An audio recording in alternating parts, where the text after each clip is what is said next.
নমস্কার, আমি astrologer and বাস্তু এক্সপার্ট শ্রী আনন্দ। জ্যোতিষ এবং বাস্তুর মধ্যে যে সম্পর্ক, একে অপরের কিন্তু একটা খুব পরিপূরক সম্পর্ক রয়েছে। অর্থাৎ জ্যোতিষ এবং বাস্তু, এই যে মেলবন্ধন, আপনার এই মেলবন্ধন কিন্তু আপনার যে জ্যোতিষের গ্রহগুলোর আপনার ক্ষমতা এবং পজিটিভ শক্তি, সেটা কিন্তু বাড়িয়ে দেয়। আপনার হয়তো ভালো সময় চলছে, জন্মকুণ্ডলী দেখতে পাচ্ছেন ভালো সময়, আপনার দশা অন্তর্দশা ভালো চলছে, তথাপি কিন্তু আপনি রেজাল্ট পাচ্ছেন না। কারণটা কি? আমরা অনেকে হয়তো রত্ন পড়ছি বা প্রতিকার করছি, কোন রকমই রেজাল্ট আসছে না সেই পরিমাণে। তখন কিন্তু আপনাকে বাস্তুতে কিন্তু আপনাকে ফলো করতে হবে।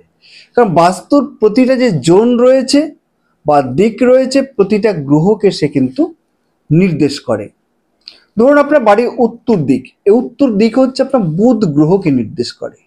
আমাদের যে কমিউনিকেশন, অপরচুনিটি, যোগাযোগ, একে অপরের সঙ্গে সম্পর্ক, কাস্টমার বৃদ্ধি, চাকরির অপরচুনিটি, এগুলো সমস্ত কিছু কিন্তু আপনার দিয়ে থাকে হচ্ছে বুধ গ্রহ।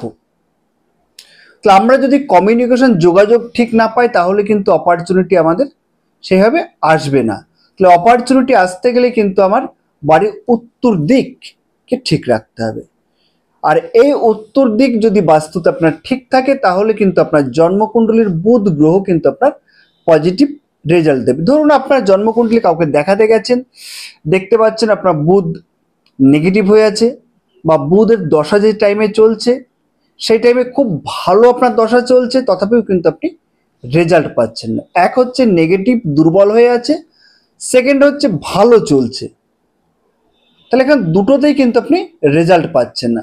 তাহলে কি করতে হবে? বাড়ির উত্তর দিক অর্থাৎ নর্থকে যদি আপনি ফলো করেন, তাহলে দেখবেন যদি আপনার ভালো সময় থেকে থাকে, তাহলে নর্থকে যদি অ্যাক্টিভ করে দেওয়া যায়, অর্থাৎ উত্তর দিককে যদি আপনি অ্যাক্টিভ করতে পারেন, কীভাবে অ্যাক্টিভ করবেন? উত্তর দিকে কোনো রকম আপনার লাল কালারটা করা যাবে না, লাল কালারটা সরিয়ে ফেলতে হবে।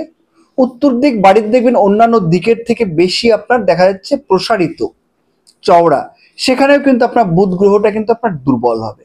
অর্থাৎ দশা থেকে যে রেজাল্টটা পাওয়ার কথা, সেই রেজাল্টটা কিন্তু আপনার পাবেন না। তাহলে সেখানে কি করতে হবে? সেখানে আপনি উত্তর দিকে গ্রিন কালার করে দেন, তাহলে কিন্তু আপনার রেজাল্ট পেয়ে যাবেন। আবার উত্তর দিকে আপনি ডাস্টবিন বা উত্তর দিকে আপনার দেখা যাচ্ছে স্টোর করে রেখেছেন, তাহলে কিন্তু আপনার কমিউনিকেশন আটকে যাবে এবং সেই রেজাল্ট আপনি পাবেন না। আবারও কিন্তু আপনার সমস্যা তৈরি হবে। আপনি ভালো একটা দামি পান্না পড়েছেন, তথাপিও কিন্তু আপনি রেজাল্ট পাচ্ছেন না, কারণ উত্তর দিকটা আপনার ব্যালেন্স নেই। তাহলে উত্তর দিকটাকে ব্যালেন্স করলে আপনার কিন্তু দেখা যাবে সেই যে রেজাল্ট, সেই রেজাল্ট কিন্তু আপনার চতুর্গুণ হয়ে গেল, ভালো হয়ে গেল। তাহলে বাস্তুর এখানে একটা ম্যাজিক্যাল ভূমিকা রয়েছে। তাহলে এই ম্যাজিক্যাল যদি আপনার রেজাল্টটা পেতে চান, তাহলে কিন্তু আপনার বাস্তুকে ফলো করতে হবে এবং বাস্তুর যে জোনগুলো রয়েছে, জোনগুলোকে অ্যাক্টিভেট করতে হবে। অ্যাক্টিভেটেড মিনস হচ্ছে আপনার সেখানকার যে জোনের দুর্বল অবস্থা বা জোনের নেগেটিভিটি, বাস্তুর দোষ, সেটাকে কাটিয়ে তুলতে হবে। তবেই দেখবেন আপনি কিন্তু সঠিক রেজাল্ট পাচ্ছেন। তাহলে তো উত্তর দিকটা গেল, বুধ গ্রহটা গেল। এবার ধরুন আপনার পূর্ব দিক, আপনার দশা চলছে, রবির মহাদশা চলছে এবং রবির অন্তর্দশা চলছে বা রবির পিরিয়ড চলছে। তাহলে সেই টাইমে কিন্তু আপনার জন্মকুণ্ডলী ভালো রয়েছে, তথাপি কিন্তু রেজাল্ট পাচ্ছেন না। তাহলে রবি গ্রহ যদি আপনি রেজাল্ট না পান, তাহলে কি হবে? ঠিক উত্তর দিকের মধ্যে আপনি পূর্ব দিকটাকে ফলো করতে হবে। পূর্ব দিকে আপনার টয়লেট রয়েছে, তাহলে টয়লেট থেকে কি সোশ্যাল কানেকশন আপনার নষ্ট হচ্ছে, সরকারি চাকরিতে আপনার বাধা সৃষ্টি হচ্ছে, নার্ভের সমস্যা হচ্ছে, এবং রবি গ্রহর দশা ভালো থাকার সত্ত্বেও কিন্তু আপনার অর্থ হুড়ুর করে বেরিয়ে যাচ্ছে, কোনো রকম আপনার উঁচু জায়গায় যাওয়া যাচ্ছে না, প্রমোশনটা আটকে যাচ্ছে। রাজনৈতিক ক্ষেত্রে যদি প্রতিপত্তি থাকে, সেটাও কিন্তু আপনি এস্টাবলিশ করতে পারছেন না, অথচ কিন্তু আপনার রবি গ্রহটা জন্মকুণ্ডলীতে ভালো রয়েছে। তাহলে রবি গ্রহটা ভালো রয়েছে, তাও কিন্তু আপনি রেজাল্ট পাচ্ছেন না। তাহলে পূর্ব দিকে টয়লেটের প্রতিকার করুন, বা একটা গ্রিন বাল্ব, আপাতত কিছু না করলে গ্রিন বাল্ব, একটা সবুজ বাল্ব লাগিয়ে দিন। আবার পূর্ব দিক কোনো কারণে ছোট হয়ে গেছে জোনটা, অন্যান্য জোনের থেকে দেখবেন হয়তো আপনার উত্তর দিকটা বড়, আবার দেখা যাচ্ছে দক্ষিণ দিকটা বড়, পূর্ব দিকটা ছোট। তাহলে জোনটার সমস্যা হয়ে গেল, তাহলে জোনটা আপনাকে রেজাল্ট দিতে পারলো না। ফলে কি হবে? ফলে কিন্তু আপনার রবি গ্রহটা জন্মকুণ্ডলীর সমস্যা তৈরি করবে। রবি গ্রহ থেকে সেই পরিমাণ আপনি রেজাল্ট পাবেন না।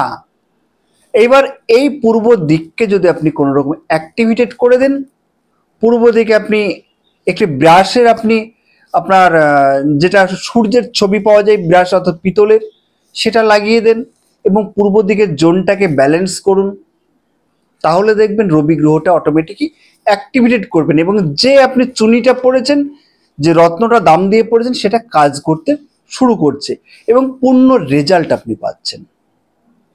তাহলে আপনি জন্মকুণ্ডলী থেকে যদি পূর্ণ রেজাল্ট পান, তাহলে কিন্তু আপনার জন্মকুণ্ডলীর সঙ্গে সঙ্গে বাস্তুটাকে দেখতে হবে। এইবার আমি দুর্বল গ্রহের কথা বলেছিলাম। দুর্বল গ্রহ যদি আপনার মোটামুটি পজিটিভে নিয়ে আসতে চান, দেখবেন যাদের জন্মকুণ্ডলে রবি বা বুধ আপনার দুর্বল রয়েছে, কোনো রকমই আপনার রত্ন পড়ে সে পরিমাণ রেজাল্ট আপনারা পাচ্ছেন না, রত্ন পড়ে আছেন তো পড়ে আছেন, কোনো রকম অ্যাক্টিভেটেড করতে পারলেন না, সেটার ক্ষেত্রেও এই দুটি জোনকে যখনই অ্যাক্টিভেটেড করা যাবে, এই দুর্বল আপনার গ্রহগুলো কিন্তু আপনার পজিটিভ হয়ে যাবে। হয়তো রবি নিচস্থ হয়ে আপনার 10 ডিগ্রির মধ্যে তুলা রাশিতে বসে আছে, বা আপনার বুধ নিচস্থ হয়ে আপনার কন্যা রাশিতে বসে আছে, বা 5, 8, 12 আমার কানেক্টিভিটিতে গ্রহ দুর্বল হয়, সেই দুর্বল গ্রহ আপনার সমস্যা করছে। সেখানেও কিন্তু এই পূর্ব দিককে এবং উত্তর দিককে যদি আপনার ব্যালেন্স করতে পারেন, সম্পূর্ণরূপে রেজাল্ট পাবেন এবং গ্রহ কিন্তু আপনার খুব ভালো আপনাকে রেজাল্ট দেবে। তাহলে জন্মকুণ্ডলীর সঙ্গে সঙ্গে আপনাকে বাস্তুতেও কিন্তু আপনাকে ভালো ফলো করতে হবে এবং বাস্তুকে সঠিকভাবে আপনাকে বিচার করতে হবে এবং সেই সঠিক বিচার এবং তার অ্যাক্টিভিটি যদি সঠিক হয়, তাহলে কিন্তু আপনি রেজাল্ট পাবেন। নমস্কার। আগামী যে জোনগুলো এবং গ্রহের যে আপনার অ্যাস্ট্রো বাস্তু অর্থাৎ জ্যোতিষের সঙ্গে যে বাস্তুর সমন্বয়, আগামী আমি এপিসোডগুলোতে বলবো। আপনি দেখতে থাকুন এবং চ্যানেলটিকে সাবস্ক্রাইব করবেন, সঙ্গে থাকবেন। নমস্কার।